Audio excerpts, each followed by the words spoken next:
Hello friends, কেমন আছো সবাই? আশা করি সবাই ভালো আছো, আমিও খুব ভালো আছি। তো আজকে একটা ইভিনিং স্ন্যাক্স নিয়ে তোমাদের সাথে হাজির হয়ে গেলাম। তো আশা করি বুঝতে পেরেছো, দেখতেই পাচ্ছ এখানে ডিম আছে। তো বয়েল ডিম আছে, একটা ডিমকে আমি 4 টুকরা করে রেখেছি। আজকে ডিমের চপ তোমাদের সাথে শেয়ার করব। আমরা বাইরে তো ডিমের চপ খাই, কিন্তু ঘরে কিভাবে করে খেতে পারি, সবসময় তো বাইরে খেতে ভালো লাগে না, ঘরেরও ভালো লাগে। তো আজকে ঘরে কিভাবে করব সেটাই তোমাদের সাথে শেয়ার করব। তো চলো আমার পাশে থাকো। তো ডিমের চপ বানানোর ডিম তো অবশ্যই লাগবে। এখানে ডিম আছে, আর এখানে 3টে আলু বয়েল করে রেখেছি আগের থেকে। তো এটাকে আগে আমি গ্রেট করে নেব। তো বন্ধুরা, এরকম গ্রেটারের সাহায্যে আলুটা গ্রেট করে নিলে ভালো হয়। হাতে ম্যাশ করলে ঠিক আছে, কিন্তু এটা করলে পুরো মিহি হবে আর চপেও ভালো লাগবে।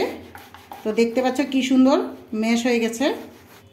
তো দেখতে পাচ্ছ বন্ধুরা কি সুন্দর আলুটা হয়েছে, পুরো একটা কিছু লাম্পস থাকবে না। এমনি হাতে করলে অনেক সময় আমাদের গোটো গোটো থাকে, কিন্তু এখানে কিছুই থাকবে না, দেখতে পাচ্ছ। তো তোমরা এরকম গ্রেটারের সাহায্যে গ্রেট করে নিও। তো আমি সব আলুগুলো গ্রেট করে নিই, তারপরে তোমাদের সাথে বাকি রেসিপিটা শেয়ার করছি। তো ফ্রেন্ডস, আমার আলু গ্রেট করা হয়ে গেছে। তো এখন আমি ডিমের চপের জন্য মশলা বানিয়ে নেব। তার জন্য আমি ফ্রাইং প্যানটা বসিয়ে দিয়েছি, গরম হয়ে গেছে। এখানে আমি সর্ষের তেল দিয়ে দিব। তো আমি অল্প করে সর্ষের তেল দিয়ে দিলাম। ফ্রেন্ডস, তেলটা গরম হয়ে গেছে। তো এখানে আমি আদা রসুনের পেস্ট করে রেখেছি। তো এখানে আদা রসুনের পেস্ট দিয়ে দিব। এখানে আমি 2 চামচের মতো দিয়েছি। রসুন আদা রসুনের পেস্টটা একটু বেশি হতে হবে, তাহলে খেতে ভালো লাগবে চপটা। 1/2 চামচের মতো লবণ দিয়ে দিচ্ছি।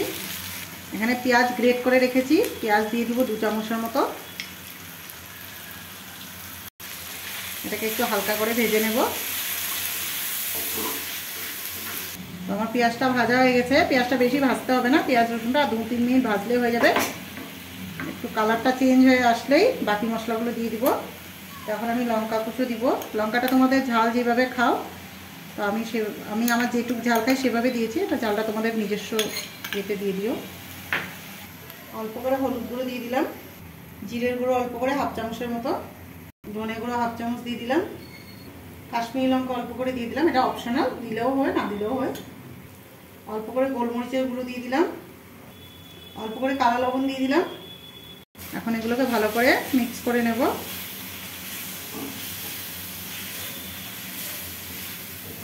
অল্প করে চাট মশলা দিয়ে দিব। চাট মশলা দিলে টেস্টটা আরও দ্বিগুণ বেড়ে যায়, খেতেও ভালো লাগে, একটু চটপটা হয়। এখন এটাকে ভালো করে মিক্স করে নেব। এটা খেতে খুবই ভালো লাগে বন্ধুরা। ইভিনিং স্ন্যাক্সে এরকম একটা চপ হলে, সবসময় তো দোকানে যাওয়াও সম্ভব হয় না, আর ভালোও লাগে না রাস্তার খাওয়া বাচ্চাদেরকে সবসময়।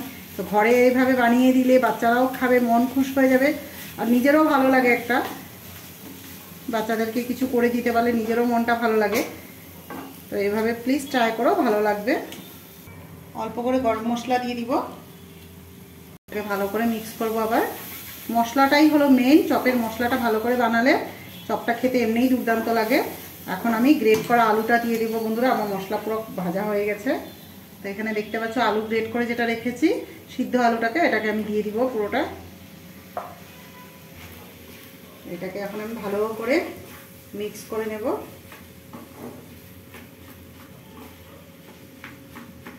গন্ধটা খুব সুন্দর বেরিয়েছে বন্ধুরা। তোমরা এভাবে ট্রাই করো বিকেলের ইভিনিং থেকে। আর আজকে আমাদের এখানে প্রচণ্ড ঠান্ডা, মানে বৃষ্টি বৃষ্টি ভাব, আর এরকম দিন একটু চপ হলে খুবই ভালো লাগে। মেয়ে বললো মা একটু চপ খাবো, তাই আমি বানালাম। তো আর তোমাদের বানাচ্ছি যখন, কিছু বানালে তোমাদের সাথে শেয়ার না করে পারি না, যেহেতু তোমরা এখন আমার একটা ফ্যামিলি মেম্বারের মতো হয়ে গেছো। তো যাই বানাই তাই শেয়ার করি বন্ধুরা। এটাকে আমি ভালো করে মিক্স করে নিই। তো দেখতে পাচ্ছ পুরো মিক্স হয়ে গেছে ভালো করে। তো এখন আমি ধনেপাতা কুচো দিয়ে দিব। ধনেপাতাটা দিলে টেস্টটা আরও বেড়ে যায়। তো উপর থেকে ধনেপাতা দিয়ে দিচ্ছি বেশি করে একটু। এটাকে এখন আমি, গ্যাসের আঁচটা কিন্তু মিডিয়ামে আছে, ফুল আঁচ দিলে ভালো হবে না, জিনিসটা খুব লেগে যেতে পারে। এটাকে আমি ভালো করে মিক্স করে নিচ্ছি। তো আমার আলু মশলাটা পুরো রেডি হয়ে গেছে চপের জন্য। তো এখন আমি নামিয়ে নিচ্ছি এটাকে।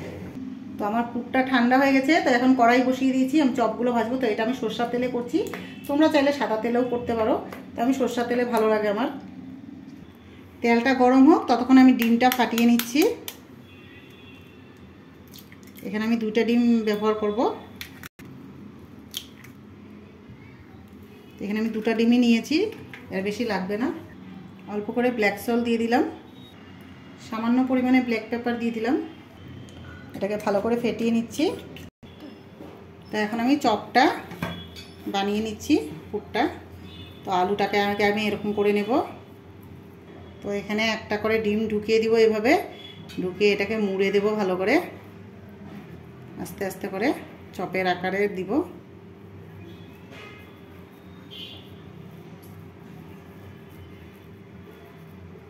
তো দেখতে পাচ্ছ বন্ধুরা, আমি এইভাবে করে নিয়েছি পুরো কভার করে।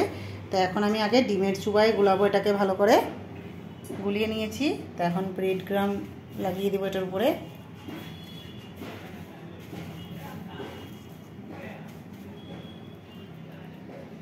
এইভাবে করে আমি থালের মধ্যে করে রাখছি, আরেকটা করে দেখাচ্ছি তোমাদেরকে।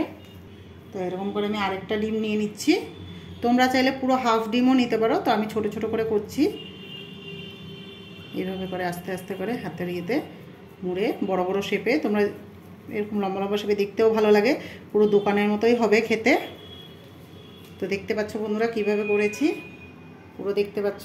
তো এখন আমি ডিমের এটাতে ভালো করে গুলিয়ে নেব, নিয়ে ব্রেড গ্রামে ভালো করে কোটিং করে নেব।